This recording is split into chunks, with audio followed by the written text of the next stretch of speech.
If it feels like your life is falling apart, if doors are closing, if the people you leaned on have gone quiet, and everything you touch seems to slip away, hear me clearly. You are not being destroyed. You are being tested. And beyond that, you are being chosen. Chosen for a blessing so immense, it demands complete transformation before it can be placed in your hands. But listen, really listen. Because there's a vast difference between hearing these words and letting them reshape the structure of your thinking. A man may hear the truth 100 times and remain the same, but the one who listens, who sits still, opens his mind, and lets each word strike the center of his being, that man walks away changed. This message is not for the man who merely hears. It is written for the man who listens like his future depends on it, because it does. There are spiritual laws at work even now, laws that are unmoved by emotion or convenience, laws that reward only the one who endures the fire with unwavering faith. And what I'm about to show you are the 7 undeniable signs that God is preparing you for that reward. Ignore these signs, and you may walk away from your test before the blessing arrives. You might mistake your preparation as punishment and quit one moment too soon. But if you listen, truly listen, you'll begin to see your trial for what it truly is, not a curse, but a calling. You'll gain the strength to hold on when others let go. You'll rise while others retreat. You'll begin to feel the rhythm of testing as the prelude to the symphony of success. And when the blessing finally arrives, because it will, you will not be caught off guard. You will be ready. So I ask you, are you willing to listen, not just with your ears, but with decision, with desire, with discipline? Because if you are, you may hear something today that changes the entire direction of your life. But if you miss it, you may stay stuck for a year, a decade, a lifetime. The choice is yours. Listen and take your place among those destined for greatness. Introduction, the furnace of faith. Why every great blessing demands a great test. If your life feels harder now than it ever has, then I must tell you your blessing is closer than it's ever been. The heat you feel, it's not destruction, it's refinement. You are not being abandoned, you are being tested. For no man is granted greatness until he proves he can bear the weight of preparation without surrender.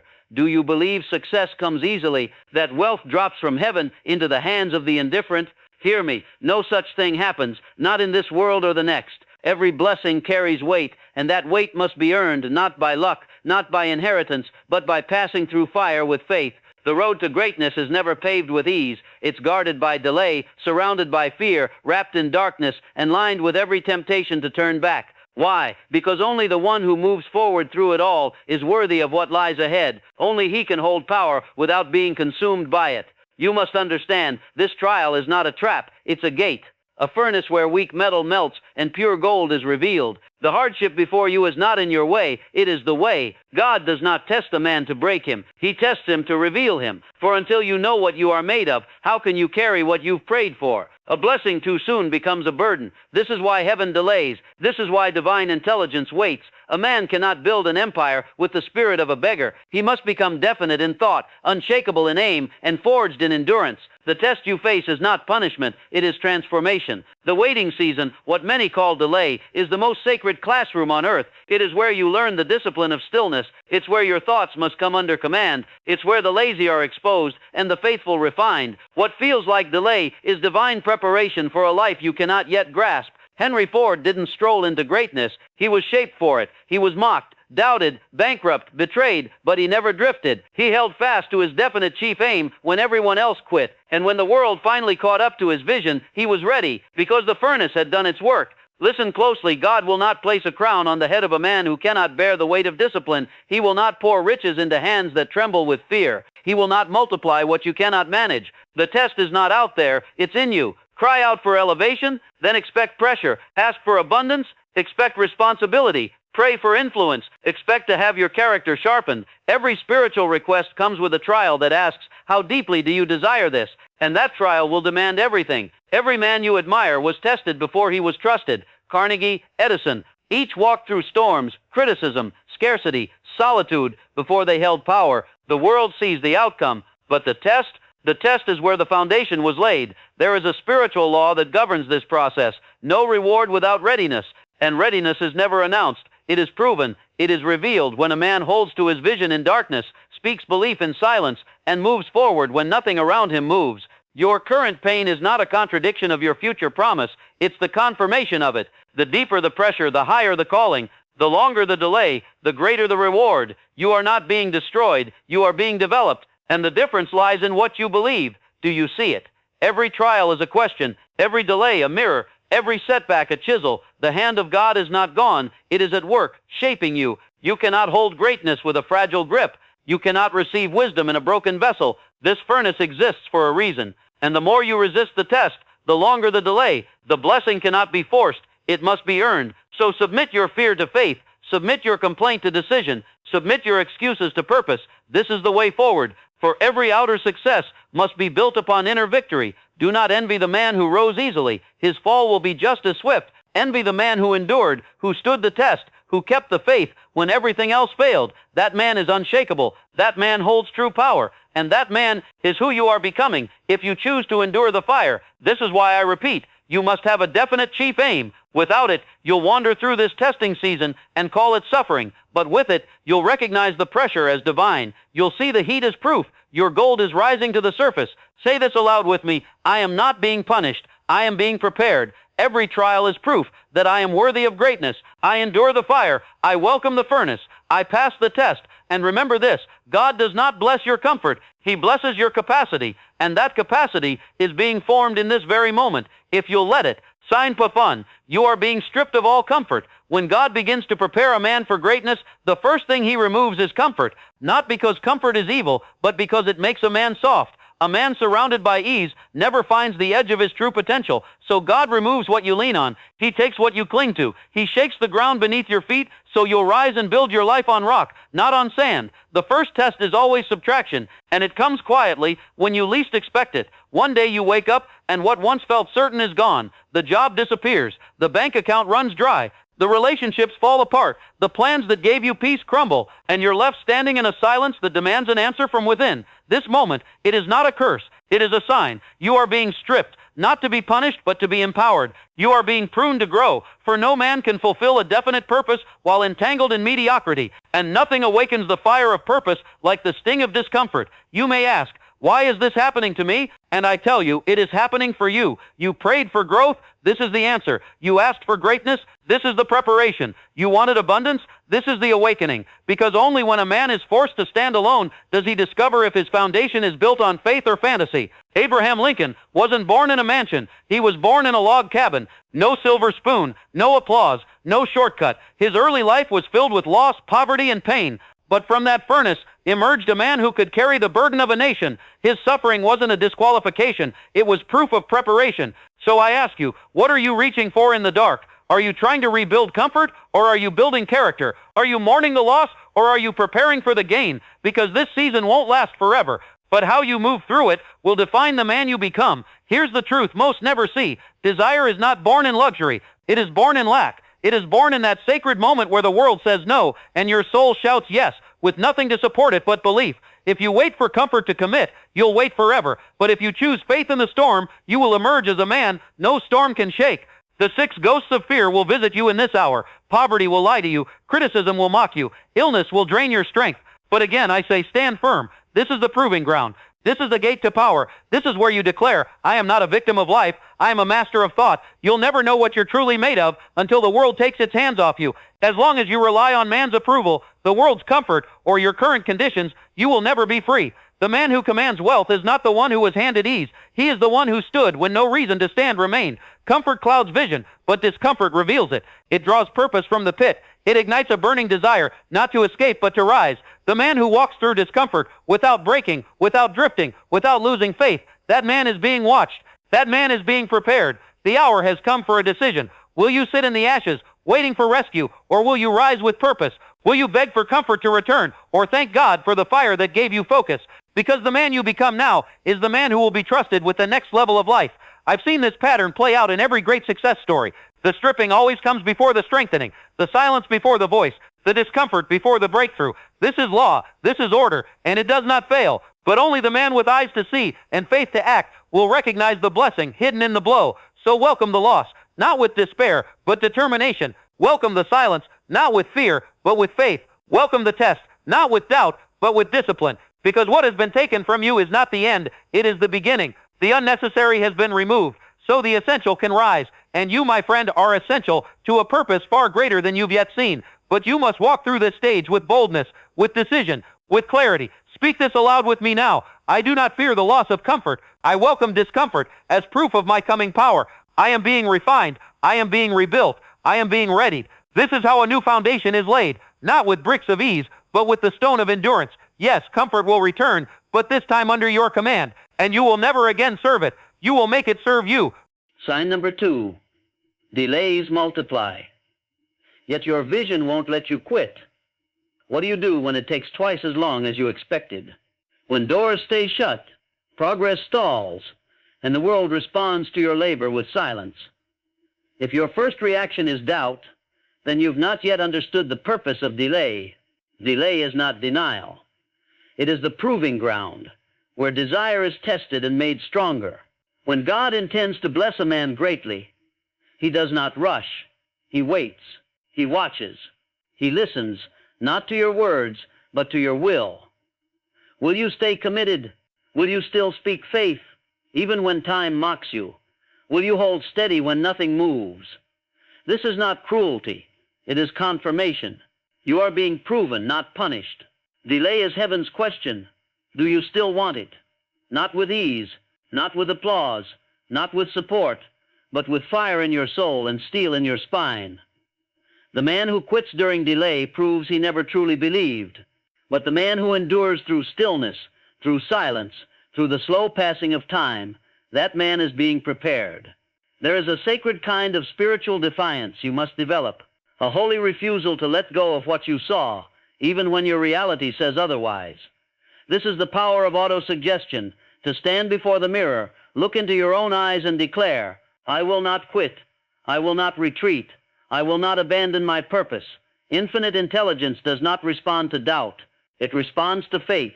And faith is proven only through repetition of thought, of belief, of action, especially in the face of delay. If you only believe when it's easy, your faith is shallow. But when days become months, and months turn to years, and your belief still burns, then the universe must respond. Thomas Edison failed more than 10,000 times in his pursuit of electric light, but he never accepted the word failure. Each delay was a lesson, each defeat an instruction. Because he persisted through the rhythm of delay, he earned the right to light the world. That is not chance. That is law. The law of hypnotic rhythm teaches this. Thoughts repeated enough become habits. If your response to delay is discouragement, then that becomes your pattern. But if your answer is faith, then faith becomes your rhythm, and a man whose rhythm is faith cannot be stopped. Not by time, not by man, not by adversity. This is where most people quit. They confuse divine timing for denial. They compare their speed to others and grow weary. But the blessing does not come when you want it. It comes when you are ready, and readiness is not measured in minutes. It's measured in mastery of emotion, thought, and persistence. Every great achievement you admire was delayed, not to frustrate the one pursuing it, but to strengthen him, to sharpen his focus, to shape his identity. Because when the vision finally comes, it must be held by someone who has outlasted time, not someone flattered into action, but someone who never stopped even when no one believed. Delay will tempt you to settle. It will whisper, take the easier path. It will offer you imitation blessings, half-built, incomplete, easy enough to please the weak. But you must respond with decision. You must say, I did not begin this to quit. I did not receive this vision to abandon it halfway. I am the man who finishes. That is the difference between a dreamer and a doer. The dreamer complains about delay. The doer turns it into discipline. The dreamer says, maybe it wasn't meant to be. The doer says, it's not done yet because I'm not done yet. Delay only defeats those who never truly desired what they claim to pursue. And here is a great secret. When delay comes, speak faster. When progress halts, plan harder. When time resists, outwork time. Don't match the rhythm of stagnation, override it. Push through, because the gate opens not for the man who waited, but for the man who kept walking anyway. There is a law in nature. No seed breaks the earth the day it's planted. It is buried, hidden, delayed. But beneath the surface, where no one sees, a miracle is forming. And one day it breaks through, not because the earth gave way, but because the seed refused to stop growing. You are that seed. And this delay is not your grave, it is your womb. The birth of your greatness is near, but it cannot be rushed. It cannot be manipulated, and it must not be abandoned. For often the moment a man walks away is the very moment the roots were just about to break through. Etch these words in your spirit. I am the kind of man who finishes what he begins. I outlast time through faith. My delay is not death. It is development. I will not quit. Speak them aloud. Write them down. Repeat them daily. Because what you declare during delay becomes what you believe, and what you believe becomes what you attract. No man climbs the mountain who cannot wait for the storm to pass. No man inherits power without first passing the test of time. The blessing will not arrive early, but it will arrive exactly when your character is ready to receive it. And if it has not yet come, that only means you're not done yet. So don't curse the delay, use it, and one day you will look back and say, I am who I am because I refused to quit when everything told me to. Sign number 3, you are surrounded by doubters and criticism.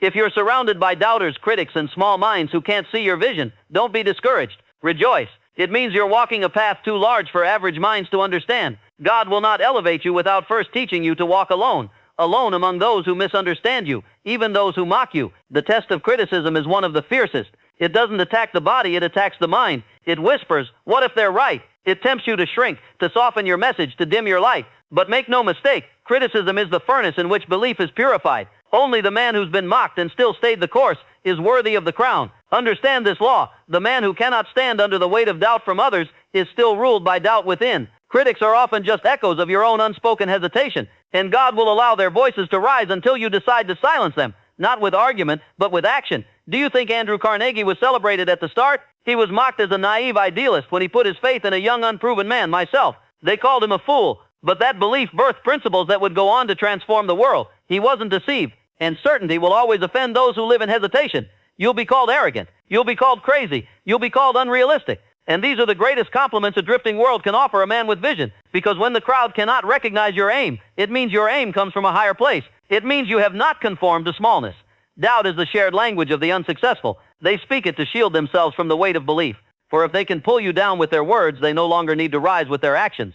But hear this, never fight your critics. Rise above them. Prove them wrong, not with rebuttals, but with results. If your faith needs validation, it isn't faith, it's approval seeking. And the man who builds by public opinion will never create what the public one day admires, because greatness is always ridiculed before it's respected. That is the law. That is the pattern, and you must follow it with joy. There is no success without misunderstanding. There is no vision without rejection. There is no elevation without separation. You cannot bring everyone with you. You were never meant to. Some people were placed in your life to be the resistance, not the wind beneath your wings. I've said it before, and I'll say it again. Accurate thinking requires separating fact from opinion, and criticism is almost always opinion, shaped by fear, jealousy, or limitation. If a man has not walked your path, he has no authority to define it. If he hasn't carried your burden, he cannot measure your calling. Criticism does not reveal your worth, it reveals theirs. It exposes how small a man must think to mock what he doesn't understand. But if you absorb that smallness, you'll shrink. You'll start second-guessing. You'll begin apologizing for the very dream God planted in your spirit. That is the danger. Not their words, but your response to them.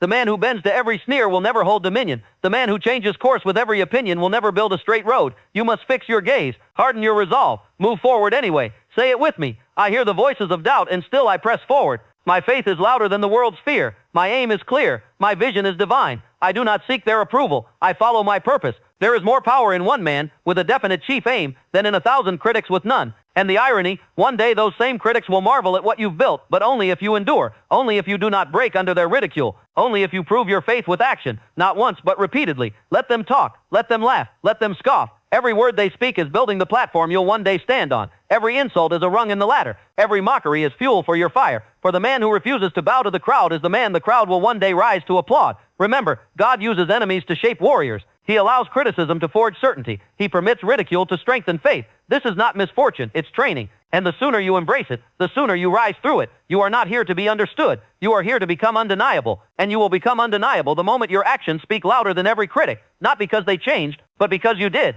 Say it again. My faith is louder than the world's fear. I press forward. I am unmoved by small minds. I follow the voice within. You will be tested by doubt, but you will pass. You will be refined by ridicule, but you will rise. And when you stand in the light of your achievement, you will know, I earned this, not because they believe, but because I did. The man who cannot endure defeat is not yet prepared to carry success, for success carries its own weight, responsibility, temptation, pressure, and if you've not been trained through trial, you won't withstand prosperity. This is why you must never curse your failures, you must study them. Each one is a lesson etched in fire. Charles M. Schwab was told by industry experts that steel had peaked, too unstable, too outdated, too expensive. He was urged to quit, to pivot, to let go of his vision. But Schwab saw opportunity in the ruins. He faced industrial setbacks, public attacks, economic crashes, and still he built Bethlehem Steel. His failures were not endings, they were refinements. They revealed what textbooks never could. They prepared him for choices only a battle-tested man could make. Had he collapsed under the first storm, history would have forgotten him. But he endured, and the world remembers. Failure is not a closed door, it's a corridor, a hallway between who you were and who you are becoming. And if you turn back in that hallway, you'll never meet the man waiting on the other side. That man, the one with vision, with strength, with clarity, is being forged right now. When everything falls apart, look again. Look not at your purpose, but at your plan. Organized planning demands adjustment. If one path fails, make another. If a bridge collapses, build a new one. A man of decision doesn't retreat from failure. He replans, and he does it swiftly, without complaint. Too many men make the mistake of marrying their method. They confuse the map with the destination. But your goal is sacred. Your method is temporary. Shift your method. Shift your system. But never ever shift your mind away from your definite chief aim. Every failed attempt carries wisdom, not just about what went wrong, but about how you responded. Do you shrink or sharpen? Do you break or build? The man who succeeds inspects his failures like blueprints. He studies them until they yield their treasure. He turns trial into transformation. You may have tried 10 things, try 20. You may have built and watched it fall, build again. You may have risked everything and seen no return, risk again. Because the blessing does not arrive when things go right. It arrives when you become right, when results no longer shake you because your resolve is set. Now hear me clearly. I am never defeated. I am shown the way by trial. I shall persist until I win. I speak it, believe it, write it, etch it into your spirit. Because if you keep showing up, keep studying, keep adapting, you will build something that cannot fall. Because it will be founded on stone, tested by fire. You are being trained in mental alchemy, the power to convert disappointment into determination. And that is no small thing. Most men collapse after one blow, but not you. You are called to rise again and again until the wind bends to your will, until obstacles give way, until your destiny makes room for your steps. This is how the universe separates the interested from the committed. This is how infinite intelligence asks, do you truly desire this, or did you only want it when it was easy? If your answer is yes, then prove it. Rise, revise, persist. Let the world say you failed. You know the truth. You were not defeated. You were refined. You were instructed. And you will return to the battlefield, armed with wisdom they cannot see, with strength they will never understand. Because while others quit, you built character. Repeat it after me again. I am never defeated. I study my setbacks. I reforge my plan. I shall persist until I win. And remember this, when you reach the summit, when the plan bears fruit, when the vision takes shape, you will not thank ease. You will thank every failure that sharpened your mind, tested your faith, and forged your soul. The blessing belongs to those willing to build again, with ashes in their hands. And you, my friend, are not building for applause, but for purpose. Not for speed, but for permanence.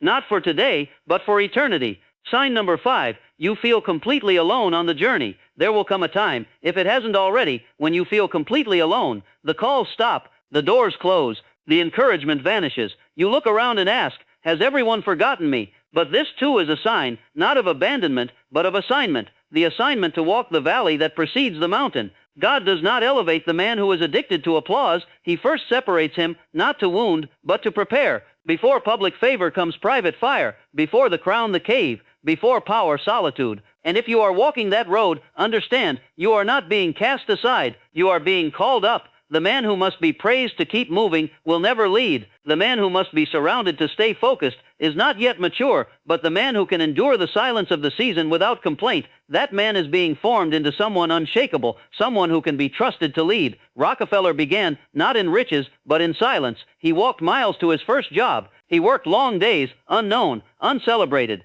And still his heart stayed certain, his purpose held firm. In those quiet years, a titan was formed. Not in the spotlight, but behind the curtain. Solitude is not punishment. It is the proving ground for self-mastery when no one is watching. What do you think? What do you say? What do you believe? Do you still hold fast to your definite chief aim, or do you falter without affirmation? This is how maturity is measured. This is a test that cannot be skipped. No man can lead others until he has first mastered himself.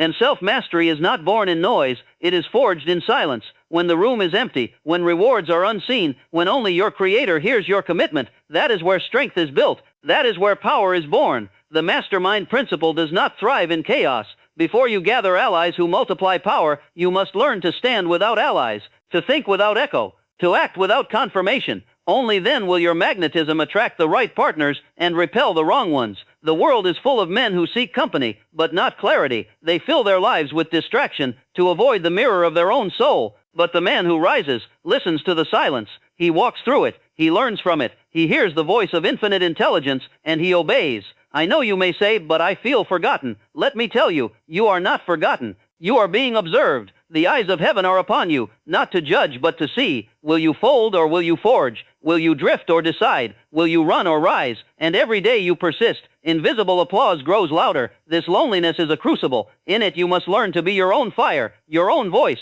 your own belief system, not because you'll always walk alone, but because the man who must walk with others is not yet ready to lead them. You are being raised to leadership, and leadership begins in solitude. Say this with me now. Though I walk alone, I am never forsaken. My power is built in solitude. I hear the voice within, and I obey it. Your thoughts must be disciplined. Your focus must be intentional. You must allow no enemy in your mind, even when no friend sits beside you, because the man who becomes strong in isolation walks into crowds and never bows to their opinion. Solitude teaches you to hear your own voice, and when that voice aligns with purpose, it becomes your compass, one no storm can move. The crowd may waver, the world may doubt, but the man with inner conviction becomes immovable, and that is who you are becoming now. You are not waiting for support, you are becoming support. You are not seeking validation, you are living from vision. And when the season shifts, and it will, you will rise, not as one who stumbled into success, but as one who was sculpted for it in the secret place. Embrace the silence. Use it. Multiply your learning. Sharpen your thoughts. Record your purpose.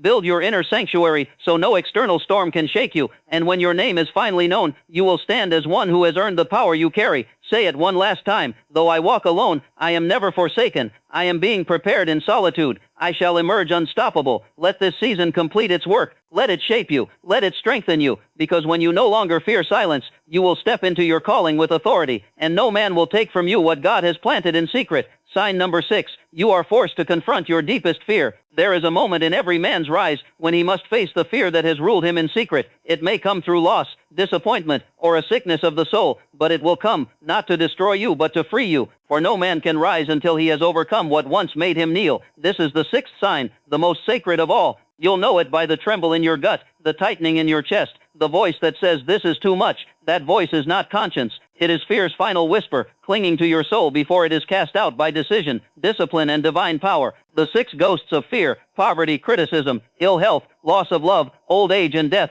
do not come with thunder. They creep in silently, through thought, through imagination, through a subconscious left undisciplined. So your greatest battles are not external, they are within. To defeat fear, you must name it. Stop disguising it as stress. Call it what it is, fear, and fear must be dragged into the light. Once exposed for what it is, a liar, a parasite, a distortion, it begins to lose power. It shrinks beneath the weight of spiritual truth and definite purpose. Woodrow Wilson endured public hatred, failing health, political betrayal, yet even in his physical weakness, his mind refused to bow. He knew purpose isn't for the perfect, it's for the persistent. Fear only rules the man who believes it. That's the secret. It has no power unless you invite it in, unless you feed it through repeated thoughts of doubt and helplessness. But if you stop feeding it, it begins to starve. And if you feed faith instead, fear begins to flee. This is where autosuggestion becomes your weapon. You must not speak as fear wants you to speak. You must not think as fear wants you to think. You must command your inner voice and declare, I am not afraid. I am advancing. I am obeying a power greater than fear. Don't expect fear to leave quietly. It will resist.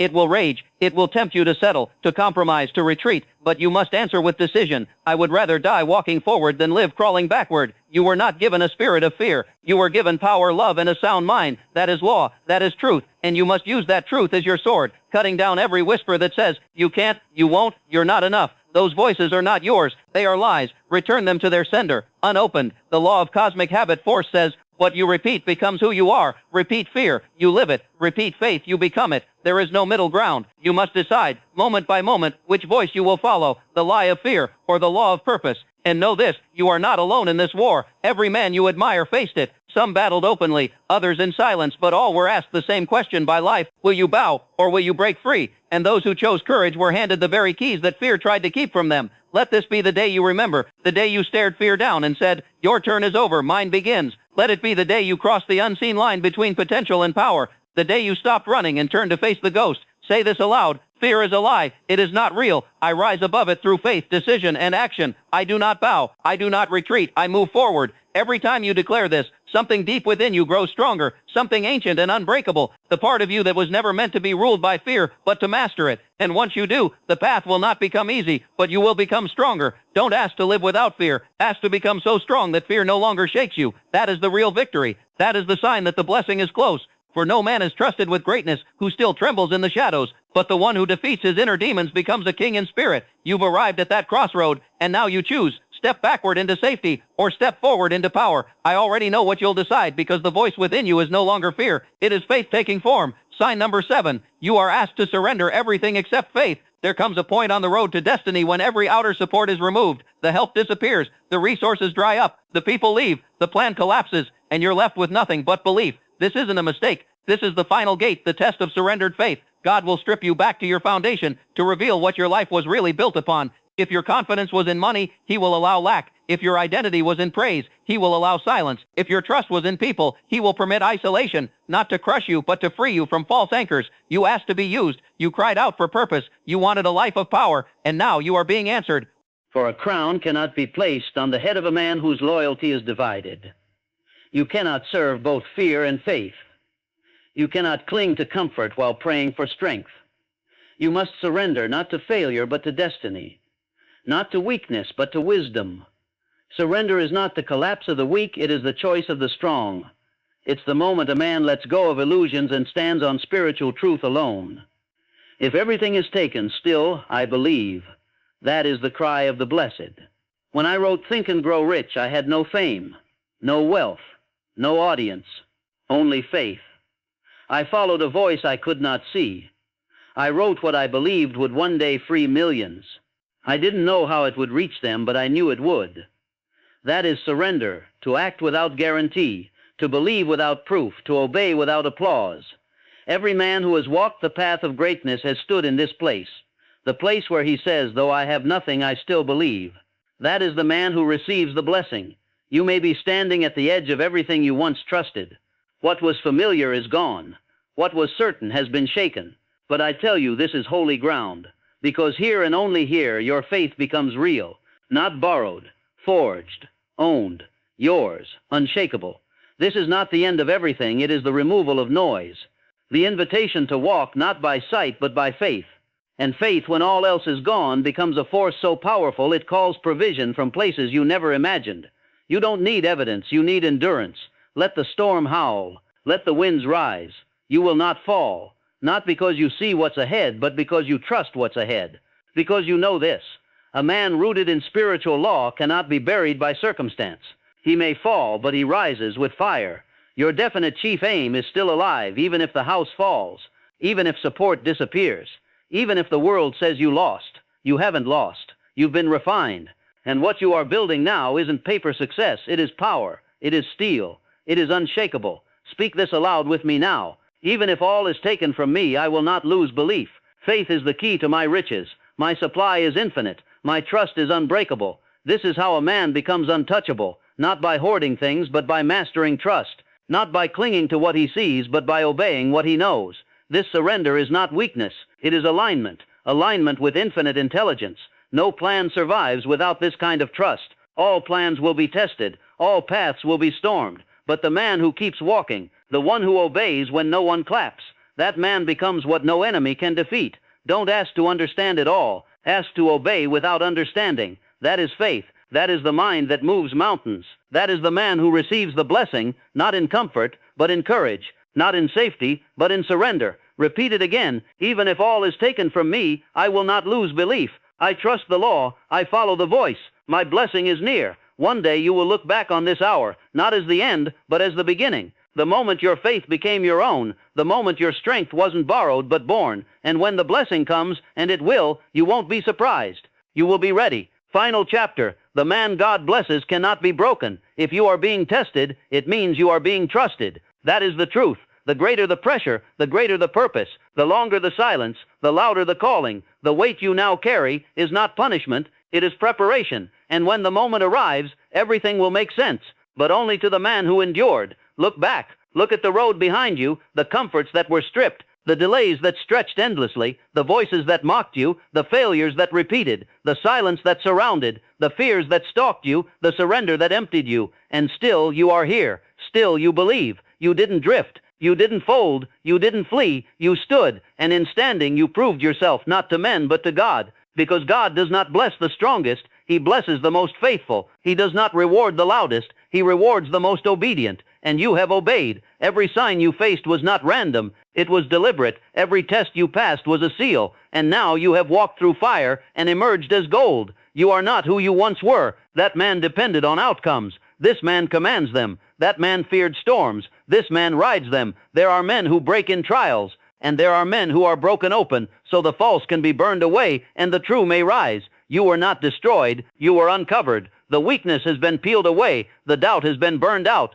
And what remains is real. The man who remains, he is not fragile. He is not lost. He is not shaken. He is ready, ready to receive, ready to carry, ready to multiply what is entrusted to him. For the man who passes the test becomes the vessel for the very thing he once chased in desperation. Now the choice is yours. Will you go back to the comfort of average, or will you rise into the life you were always called to live? Will you carry this power forward, or bury it in silence? Because the blessing is no longer far off. It is knocking, and only a man of decision will open the door. You are not who you were. You cannot go back to drifting. You cannot return to weakness. The old man is gone. The test has changed you. Now the habits must change. The focus must change. The schedule must change, because your results will only rise as high as your identity. Take a pen. Write your definite chief aim. Place it on your wall, your mirror. Repeat it morning and night. Burn it into your mind until no fear can erase it. Then act. Act every day. Even the small steps send a signal to the universe that you are serious.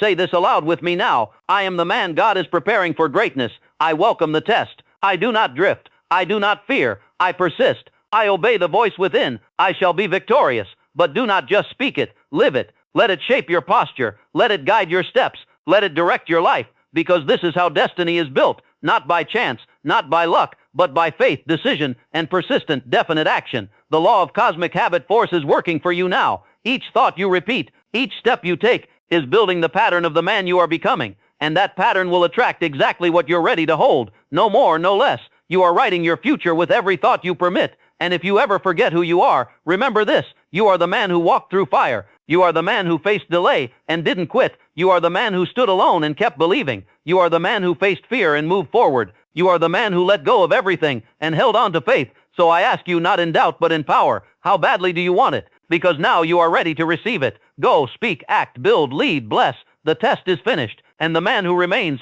cannot be broken.